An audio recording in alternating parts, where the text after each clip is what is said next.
warahmatullahi wabarakatuh. Waalaikumsalam warahmatullahi wabarakatuh. Alhamdulillah wassalatu wassalamu ala rasulillah sayyidina wa maulana Muhammadin ibn Abdillah. La hawla wa la quwwata illa billah, amma ba'd. Terima kasih teman-teman yang sudah bergabung di kelas kita. Pertemuan ini sejatinya kita mendiskusikan tema-tema yang sudah kita tentukan, tapi agaknya belum dapat kita langsungkan karena kita butuh pengelompokan dari ini kan di kelas ini ada 17 peserta ya, saya cek di di My Antarbangsa My Antarbangsa ini ada 17 peserta dan kita temanya ada sekitar 5 ya. Berarti satu tema itu bisa 3 orang. Satu tema 3 orang. Nah, nanti saya akan share pembagian untuk per tema begitu. Semoga bisa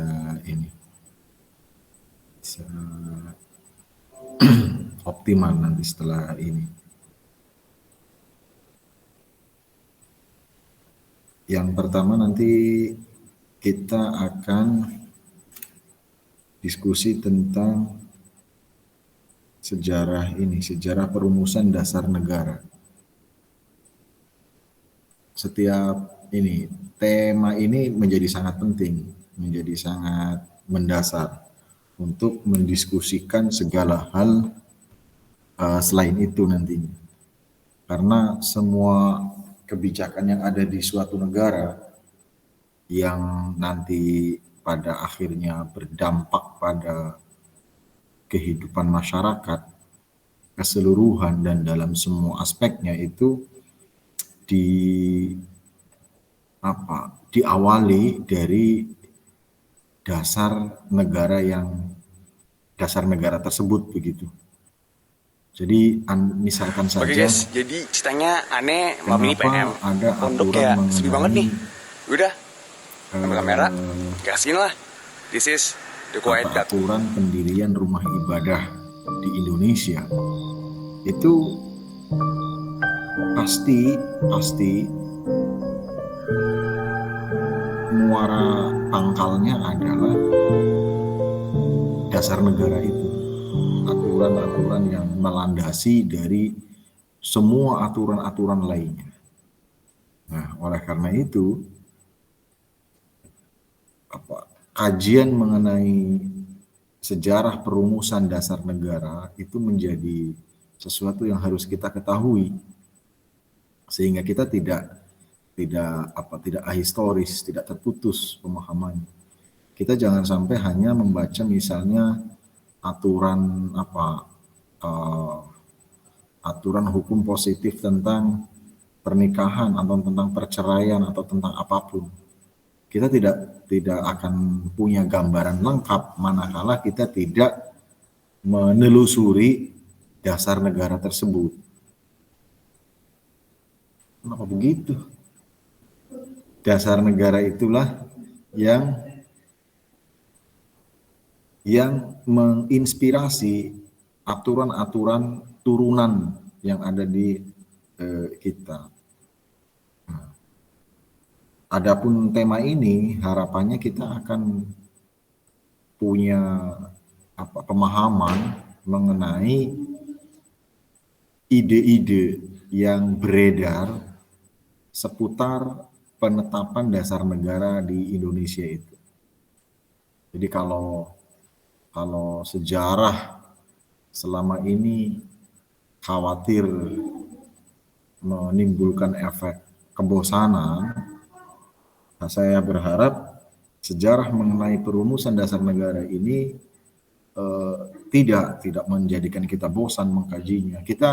Kalau kita mengkaji secara saksama mengenai perdebatan yang terjadi seputar perumusan dasar negara ini, maka kita akan punya gambaran betapa para pendahulu bangsa Indonesia itu sangat tajam gagasannya dan sangat kuat pemikirannya dan sangat demokratis di dalam mengkompromikan beragam pemikiran-pemikiran yang berbeda-beda itu.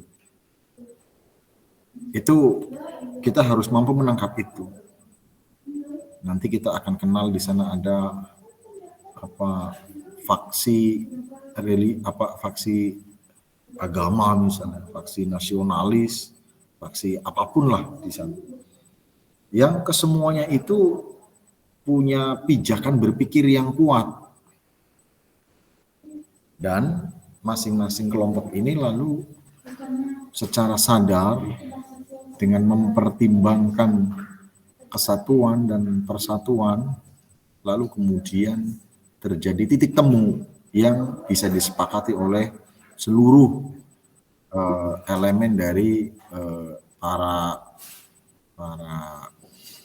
pendiri bangsa itu. Nah, itu nanti saya minta itu dikaji, itu dibahas. Nah, materi ini yang nanti akan mengkaji materi tentang sejarah penetapan dasar negara itu, saya minta ada Mas Ifham Hilmi, Mas Dede Herman, dan Mas Liu Purnomo. Saya kira semoga berkenan dan saya kira berkenan saja begitu. Sehingga saya berharap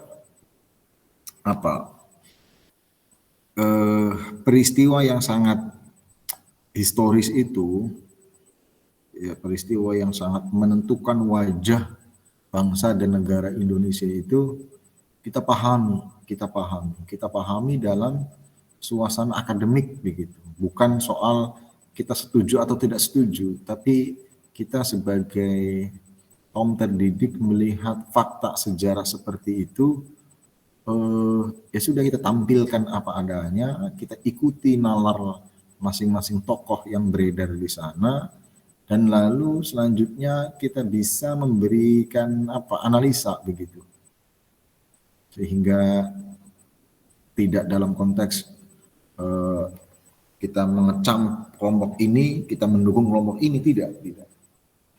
Tapi harus dianalisa serius dulu begitu.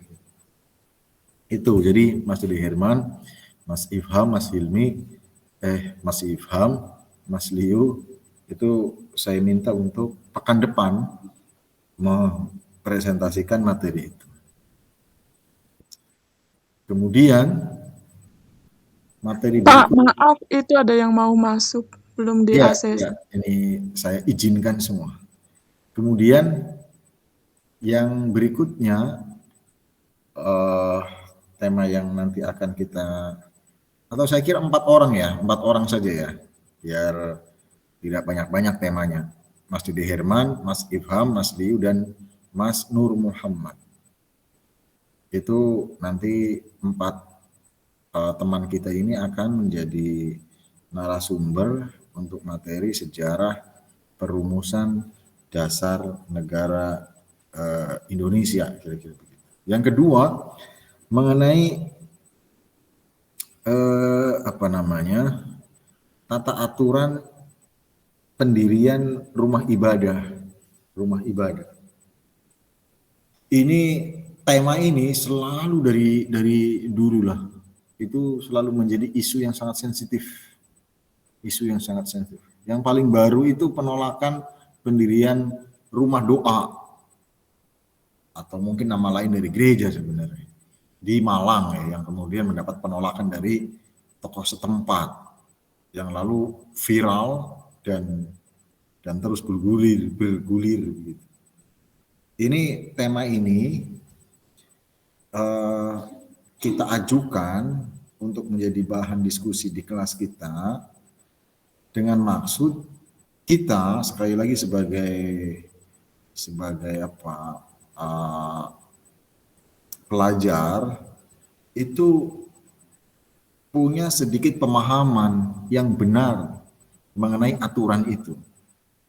ini juga harus kita pisahkan ya antara dalam tanda kutip kepentingan kita atau keinginan kita. Misalnya keinginan saya begini, nah nanti dulu itu bicara keinginan kitanya nanti dulu. Tapi kita dahulukan untuk mengetengahkan aturan itu bunyinya seperti apa. Lalu secara pada tataran implementasinya seperti apa? Apakah ditaati? Apakah masih suka ditabrak aturan mengenai SKB pendirian rumah ibadah itu? Ini penting. Kita semakin hari ini semakin jelas bahwa kita hidup di alam yang sangat-sangat heterogen dan mudah sekali kejadian di satu pelosok tertentu lalu menjadi konsumsi publik nasional, apalagi kalau terkait dengan isu-isu sensitif seperti ini. Misalnya ada kejadian apa di Sumatera Utara, mungkin di pelosok desa misalnya. Dengan segera kejadian yang berbau sensitif itu lalu langsung viral dan dikomentari oleh orang yang ada di seantero negeri. Dan biasanya kalau soal rumah ibadah dan lain sebagainya itu memang hal yang mendatangkan atensi publik sangat tinggi, sehingga kita harus mampu membedah, mengkaji secara apa adanya, secara objektif. Misalnya apa adanya itu begini, memang aturannya bunyinya seperti apa, bunyi aturannya seperti apa, apakah memang aturan di dalam SKB itu potensial merugikan pihak tertentu atau menguntungkan pihak tertentu misalnya. Nah itu kan kesimpulan itu mampu kita berikan kalau kita telah lebih dahulu mengkaji secara serius. Nah untuk mengkaji tentang SKB pendirian rumah ibadah ini, saya minta nanti yang akan menjadi narasumbernya adalah 4 orang juga. Ada Mas Sahal Mahfud, Saheri, Muhammad Nur Wahid, dan Muhammad Alif Hidayat. Saya minta keempat teman kita ini nanti yang akan menjadi narasumber terkait dengan materi tata aturan pendirian rumah ibadah. Kalau kita punya pemahaman ini, manakala kita menemukan di lingkungan kita ada urusan seperti itu, kita akan bisa hadir bisa hadir memberikan pencerahan begitu ya. Itu.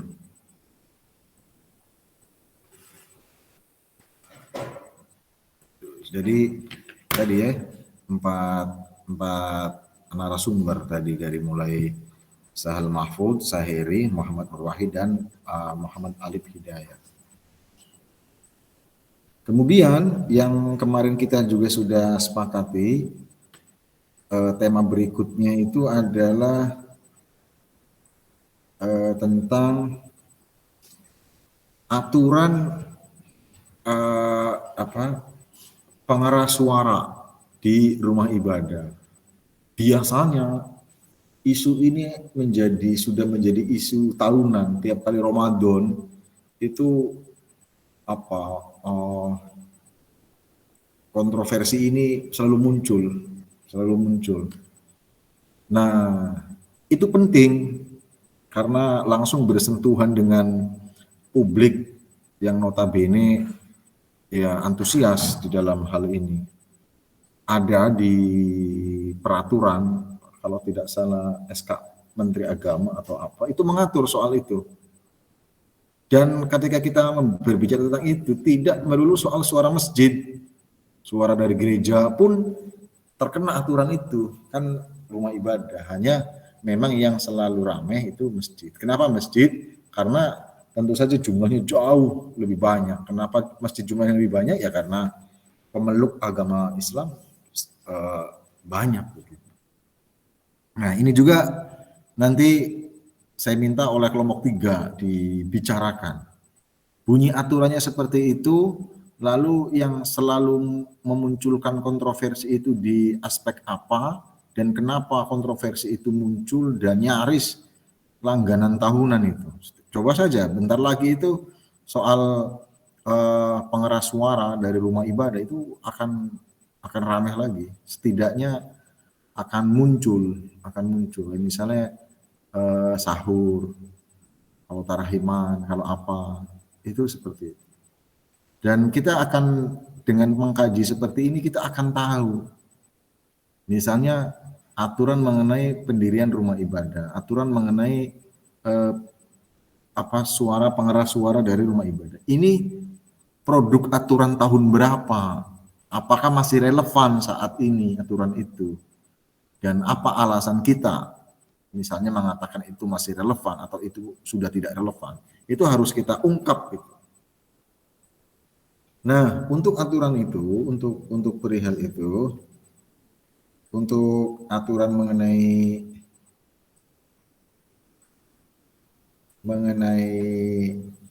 pengeras suara dari rumah ibadah itu nanti yang akan menjadi narasumber adalah Naufal Muafa, Kurniasi, Francois, dan Syauki Fahrizal. Nanti Mas Naufal, Mbak Kurniasi, Francois, dan Syauki kita minta untuk memaparkan, termasuk kelompok-kelompok yang lain, latar belakang munculnya aturan seperti itu. Latar belakang munculnya suatu aturan itu sangat penting kita ketahui untuk bisa memahami konteks. Dalam konteks sosial, politik, kultural seperti apa aturan itu dulu hadir di tengah warga Indonesia, kira-kira begitu. Kalau kita mampu menangkap itu, biasanya kita punya pemahaman lebih baik. Kalau kita paham misalnya kenapa lahir suatu aturan tertentu, kita akan punya perspektif yang lebih bagus dibanding kalau kita tidak tahu. Nah, yang terakhir ini saya kira yang terakhir itu saya pilih aja lah. Kan kemarin saya agaknya kebanyakan ya nulis ininya. Mana kemarin? Oke. Yang terakhir tentang child free. Kalau yang tentang wacana perpanjangan itu saya kira tidak inilah ya. Relasi hukum agama dan hukum positif itu menarik juga. Terserah ini yang kelompok terakhir ini tentang child free atau apa tentang relasi hukum agama dan hukum positif. Yang mana nanti itu? Nanti tema ini bisa child free maupun relasi hukum agama dan hukum positif itu nanti dibawakan oleh Muhammad Rashid Siddiq, Abdul Fahri, Bani As-Siddiq, Abi Amruwo, dan Foni. Nah, Pak, saya kira kelompok terakhir bisa berlima. Itu yang berlima nanti bisa milih ya, child free atau tentang relasi hukum. Itu cukup menarik itu. Jadi ada berapa tadi? 1, 2, 3, 4. Ada empat kelompok narasumber yang akan memandu jalannya kelas kita ke depan. Nah, halo, apa masih bisa masih pada menyimak? Masih, Pak. Oke, baik. Masih, Pak. Oke. Saya berharap teman-teman ini ya mencatat masing-masing begitu. Masih, Pak. Yang kelompok pertama mohon diulangi lagi, Pak. Oke, kelompok pertama tadi temanya tentang sejarah perumusan dasar negara. Materi ini untuk mendasari kita di dalam melihat regulasi-regulasi atau tata aturan perundangan yang muncul berikutnya. Ini penting. Materi itu akan dibawakan oleh 4 narasumber, ada Mas Dede Herman, Ifham Hilmi, Liu Purnomo, dan Nur Muhammad. Itu nanti seperti itu. Kemudian saya ulangi sekali lagi mengenai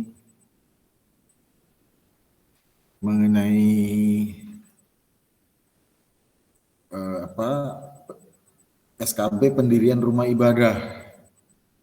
Itu nanti ada Mas Sahal Mahfud, Sahiri, Muhammad Nur Wahid, dan Alif Hidayat, Muhammad Alif Hidayat.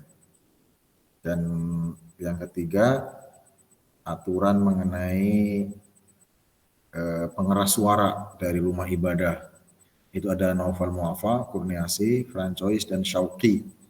Dan yang terakhir, relasi hukum agama dan hukum positif saja saya kira lebih esensial. Nanti child free termasuk di dalamnya saya kira nggak apa-apa. Relasi hukum agama dan hukum positif itu dari mulai Rashid Siddiq, Abdul Fahri, Bani Asiddiq Putri, Abi Amrullah, dan Foni Febrianti. Itu pengelompokannya, dan masing-masing kelompok saya tidak mengharuskan membuat makalah atau apa. Yang kami minta, yang saya minta adalah setiap kelompok itu menuliskan 2 halaman, setidak-tidaknya 2 halaman mengenai materi yang akan disajikan. 2 halaman saja, 2 halaman kan tidak menyita waktu ya. 2 halaman, tidak usah 12 begitu. Itu yang ini, yang diminta. Terus nanti berarti untuk pekan depan bisa dimulai dengan tema tadi ya, sejarah perumusan dasar negara. Bagusnya memang teman-teman yang mendapat giliran tugas itu pertama dalam setiap isu, dalam setiap hal yang paling pertama harus kita pahami itu ini sebenarnya latar belakang dari setiap aturan itu. Kalau mau bisa di-share, bisa.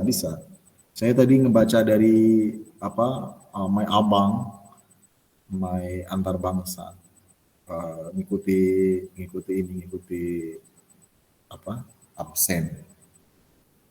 Begitu ya. 2 halaman, dan nanti 2 halaman yang setiap kelompok susun itu saya minta dikirim sehari sebelumnya di grup agar teman-teman yang lain bisa ikut membacanya, sehingga harapannya akan terjadi diskusi yang produktif begitu. Tidak hanya paparan dari narasumber lalu yang lain hanya mustami', hanya pendengar, tapi juga harus antusias memberi feedback begitu. Apa sampai di sini ada yang ingin disampaikan?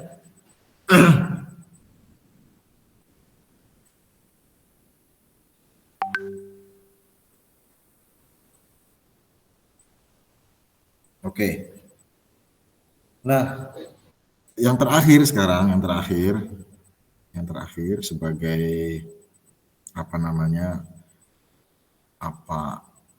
wacana sebelum pekan depan kita diskusi. Pertama, dalam kehidupan sehari-hari kita semua, sebenarnya negara punya kelemahan yang sangat mendasar, khususnya di dalam memastikan produk aturan perundang-undangannya itu diketahui oleh masyarakat. Misalnya, saya sendiri nggak tahu aturan tentang aturan lalu lintas saja saya nggak tahu detailnya ya. Tahu kalau lagi ditilang kan, baru tahu ternyata itu melanggar ini, melanggar itu. Kemudian aturan semua aspek kehidupan masyarakat warga Indonesia itu kan diatur dalam undang-undang, dalam peraturan pemerintah, dalam peraturan presiden dan lain sebagainya. Nah, Tetapi sangat-sangat sedikit warga negara yang mengetahui itu. Dan di sana memang ada menurut saya keterbatasan instrumen negara untuk mensosialisasikan, mengenalkan, memahamkan produk aturannya kepada warga negara. Jangankan kita yang misalnya, ini kan teman-teman IT ya, teman-teman IT. Apakah teman-teman sudah membaca mengenai apa tuh undang-undang ITE, informasi dan transaksi elektronik ya. Nah, itu kan sebenarnya aturan itu sangat dekat dengan ini, dengan teman-teman sebagai orang yang mempelajari IT. Kita hanya tahu dengar oh itu melanggar, tapi kan tidak tahu persis bagaimana duduk perkara yang sebenarnya. Nah, oleh karena itu harapannya setelah kita tahu, setelah kita mempelajari 4 tema tadi, lalu kita pelan-pelan mau mempelajari tata aturan yang setidak-tidaknya relate dengan aktivitas kita. Misalnya saya guru, harusnya setidak-tidaknya saya harus paham tuh undang-undang apa tentang pendidikan, kemudian tentang guru dan dosen, harusnya paham. Nah, jangankan kita misalnya praktisi IT harus tahu tentang aturan yang relate dengan seorang praktisi IT. Itu harus seperti itu saya kira. Agar setiap halnya dapat kita ukur kepatutannya, kepatutan menurut hukum, kepatutan menurut lain-lain. Misalnya kita sekarang sedang bekerja di satu tempat. Pertanyaan mendasarnya, apakah kita tahu dan pernah membaca undang-undang ketenagakerjaan? Padahal kita adalah seorang pegawai misalnya, seorang pekerja di sebuah tempat bekerja. Status kita karyawan di sana. Misalnya saya seorang guru, harusnya saya tahu undang-undang guru dan dosen. Saya juga seorang karyawan, mestinya saya tahu tentang undang-undang ketenagakerjaan. Nah, cuma kan itu sangat sedikit kan yang seperti itu. Nah, oleh karena itu pelajaran ini, kuliah ini salah satu harapannya adalah pelan-pelan menghantarkan kita kepada kesadaran berhukum, kesadaran bahwa sedemikian banyak tata aturan yang telah diproduksi oleh negara yang harus kita pahami dan lalu kita junjung tinggi-tinggi begitu, kita taati begitu. Saya nggak tahu apakah teman-teman yang bekerja di mana saja sudah pernah membaca tadi itu, Undang-Undang Ketenagakerjaan dan lain sebagainya. Nah, sebelum yang itu tadi saya hanya memilih beberapa tema yang menurut saya tema pertama itu sangat mendasar ya, saya kira sangat asas. Tema berikutnya itu tema-tema yang suka menjadi kontroversi di tengah masyarakat, suka menjadi bahan pembicaraan luas. Dan oleh karena itu kita perlu mempelajarinya secara benar begitu. Itu saya kira yang bisa saya sampaikan pada malam hari ini. Mohon maaf kalau hanya sebentar. Iya benar, sesuai urutan absen 4444 yang terakhir 5 orang. Itu ya. Apa ada yang ingin disampaikan, silakan. Oke, kalau tidak ada yang menyampaikan apapun maka artinya sudah bisa ditangkap dan karenanya lalu kita bisa mengakhiri kelas ini. Apa yang ingin saya sampaikan? Pak, mau tanya Pak. Siap, silakan. tadi itu berarti aturan sama latar belakangnya ya Pak? Iya. Jadi yang nanti yang kami harap disajikan oleh narasumber pertama latar belakang dari produk aturan tersebut, kemudian penjelasan pointers dari aturan itu sebenarnya apa saja, cakupannya apa saja, dan ketentuannya seperti apa saja. Dan lalu kalau kita mau elaborasi lebih jauh, bagaimana tataran implementasinya. Apakah ada ketidaksesuaian antara bunyi aturan dan pelaksanaan di lapangan. Begitu. Iya, nggak apa-apa Kurniasih yang udah masuk kerja.